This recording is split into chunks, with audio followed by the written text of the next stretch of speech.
Space Marine 2 is out on PC, and honestly, the game is way better than I expected. I'm having a blast playing this game, both alone and with friends, when I can play it. But we'll get into that later. As the disgraced former Captain Titus finds absolution, he leaves the Death Watch and undergoes a dangerous transformation into a Primaris Space Marine. Boosteroid has made good on their promise to eliminate their tier system and upgraded all their accounts to a single plan. Both of these evolutions will be painful to some, but in the end, they should leave both Titus and Boosteroid in a stronger position to rise to their future challenges. How well is Boosteroid handling this CPU-intensive war within the grim dark future of the 41st Millennium? I'm Little Quick, and we're about to find out how strong the machine spirits are in Space Marine 2 on Boosteroid.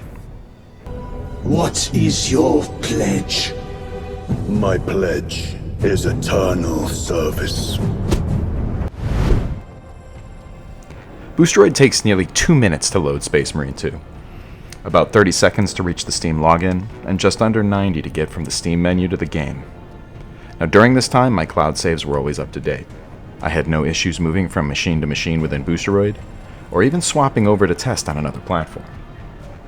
All tiers of Boosteroid are going to be running the same hardware, the Radeon RX 7900 XT graphics card, and a part of the AMD EPYC 9374F server-grade processor. The game looks incredibly impressive, and unlike a lot of the hardware-challenging titles we've tested lately, it's not due to ray tracing. Take a look. Hundreds of enemies, entities, crazy things happening everywhere, and these massive swarms aren't just for show in the background. You can blast them. This is what the Swarm engine, initially used for World War Z, was made to do. Control massive amounts of creatures in a fast-paced combat environment. There we go. All this action comes at a computing cost. Your CPU will need to be able to process all these actions before your graphics card is going to be able to render them. That CPU bottleneck is a real issue. The game can and will slow down or crash if your hardware isn't up to the task. Boosteroid loads the game up with FSR2 enabled and set to 150% upscale. This setting seems to be a winner as far as quality versus performance goes. Most graphics settings are set to high or ultra across the board. At 4K, it's giving a good balance of detail and frame rate that I found comfortable when playing. To be clear, I was not always hitting 60 FPS during this time. Usually between 35 and 45 at the most demanding moments, and above 50 FPS for the more relaxing gameplay operations. At 1080, the game moves a bit faster as expected.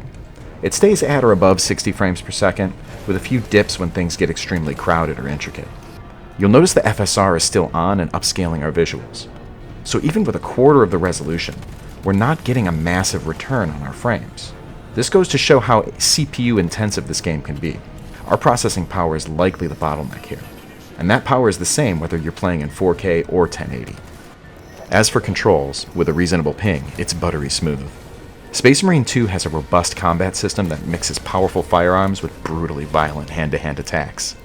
Your timing is going to have to be solid if you want to parry, dodge, blast, or slam your way through the endless waves of monsters and powerful elite combatants. There's one moment where your controls can be completely broken.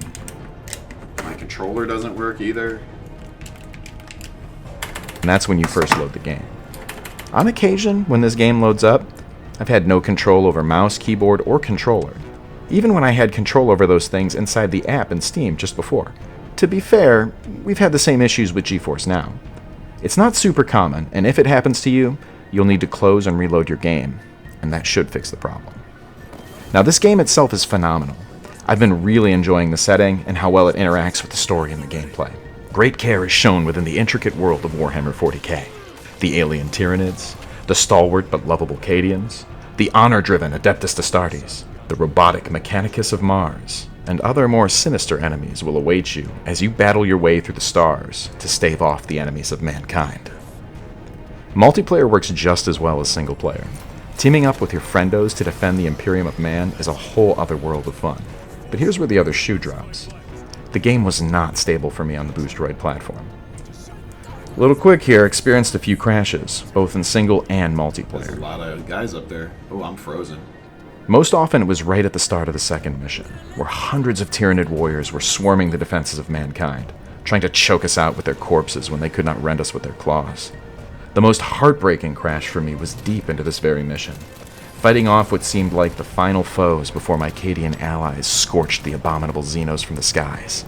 Even though the gargoyles fell lifeless on the battlefield, the mission was lost all the same. I thought perhaps this might be an issue limited to the early release, but even a couple days after the full release of the game, I still had a crash. The other cloud gaming battle guys had better luck than I did. Neither Hefe nor Black Knight reported crashes to me, so I'm not sure how common this problem is, but it left me feeling that the game was not ready, and either the game itself or the cloud implementation needed to iron out some problems. So do I recommend Space Marine 2 on Boosteroid? If you're lucky enough to avoid the crashes like Black Knight and Hefe, yeah, it's a great time. When it worked, I had a blast. I can even forgive having to restart the game due to control bugs, especially since it affected both Boosteroid and their top competitor GeForce Now. If it happens everywhere, it's probably not Boosteroid's fault. But my experience overall was not so good. I was extremely frustrated at the repeated failure of the service to deliver a stable experience. The loss of progression in both single-player missions and online with my friends was heartbreaking. Until the game can reliably perform, I'm not going to play on Boosteroid. If you enjoyed this overview of Space Marine 2 on Boosteroid, drop us a like to support the channel. If you've tried the game yourself, leave a comment below and tell us how it went. Don't forget to subscribe if you want to stay up to date with all the latest news, tips, gameplay, and reviews in the cloud. And if you want to go above and beyond, hit our Patreon or join as a channel member on YouTube.